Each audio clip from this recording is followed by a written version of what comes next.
ത്രിയേക ദൈവനാമം വാഴ്ത്തപ്പെടട്ടെ. നിനവേ നോമ്പിൻ്റെ ആദ്യ ദിനത്തിലേക്ക് നാം വന്നിരിക്കുന്നുവല്ലോ. നോമ്പ് ക്രൈസ്തവ വിശ്വാസത്തിൻ്റെ അടിസ്ഥാന ദർശനങ്ങളിൽ അവശ്യവും അനിവാര്യവും ആയതാണ്.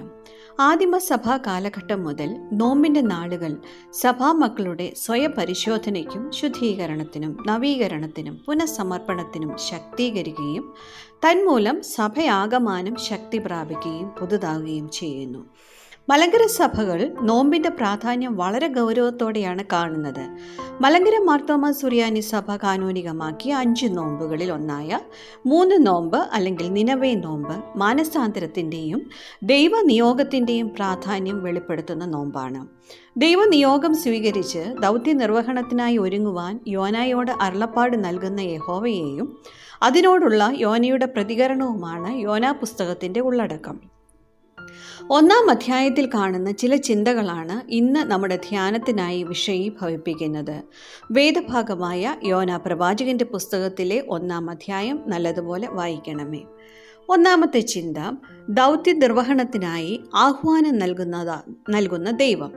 ഈ അധ്യായത്തിൽ തിന്മയും ദുഷ്ടതയും നിലനിൽക്കുന്ന നിനവേ പട്ടണത്തിലേക്ക് പോകുവാനും അവിടെ ദൈവത്തിൻ്റെ ആലോചന പങ്കിടുവാനും യഹോവയായ ദൈവം യോനായോട് ആവശ്യപ്പെടുന്നു.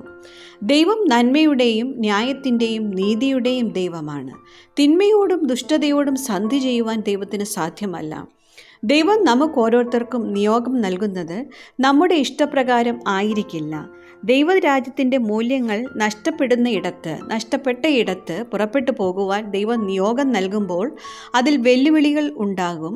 അവിടെ ദൈവത്തോടൊപ്പം വെല്ലുവിളികളെ അഭിമുഖീകരിക്കുവാനും ദൈവത്തിൻ്റെ ആലോചന പങ്കിടുവാനും നാം കടപ്പെട്ടവരാണ്. 2-ാമതായി, നിയോഗങ്ങളെയും ദൗത്യ നിർവഹണത്തെയും വിസ്മരിച്ച് സ്വാർത്ഥ താൽപ്പര്യം സംരക്ഷിക്കുന്ന യോന. ദൈവം യോനായ്ക്ക് നൽകിയ നിയോഗം നിനവയിലേക്ക് പോകുവാനാണ്. എന്നാൽ നാം കാണുന്നത് ദൈവനിയോഗത്തെ നിഷേധിച്ച് തൻ്റെ സ്വന്തം താൽപ്പര്യപ്രകാരം താൻ സുരക്ഷിതമെന്ന് ചിന്തിക്കുന്ന തർശീശിലേക്ക് യോന പുറപ്പെട്ടു പോകുന്നതായിട്ടാണ്.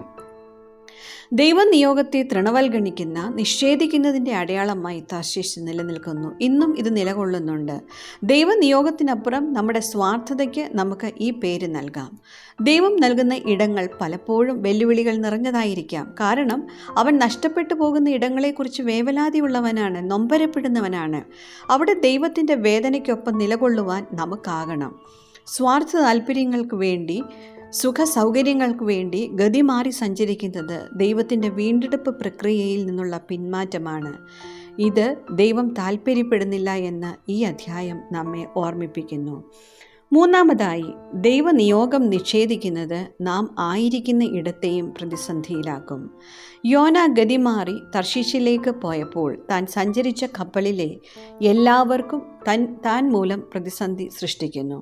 ഒരാളുടെ നിയോഗ വഴിയിലെ ഗതിമാറ്റം അനേകരെ കഷ്ടതയിലാക്കുന്നു. ഇവിടെ കപ്പിത്താൻ്റെയും സഹയാത്രികരുടെയും ജീവൻ തന്നെ യോനയുടെ തെറ്റായ തീരുമാനം മൂലം അപകടത്തിലാകുന്നുണ്ട്. അതിൻ്റെ അനന്തരഫലമായി യോനായുടെ ജീവിതവും തകിടം മറിയുന്നു. പ്രിയമുള്ളവരെ, ദൈവത്തെ വിസ്മരിച്ചുള്ള ഒരു ജീവിതയാത്രയും ശുഭപര്യവസായി ആയിരിക്കുകയില്ല. നമുക്ക് ദൈവത്തോടൊപ്പം യാത്ര ചെയ്യുവാൻ ഈ ചെറിയ ചിന്തകൾ ഉതകട്ടെ എന്ന് പ്രാർത്ഥിക്കുന്നു. നമുക്ക് പ്രാർത്ഥിക്കാം.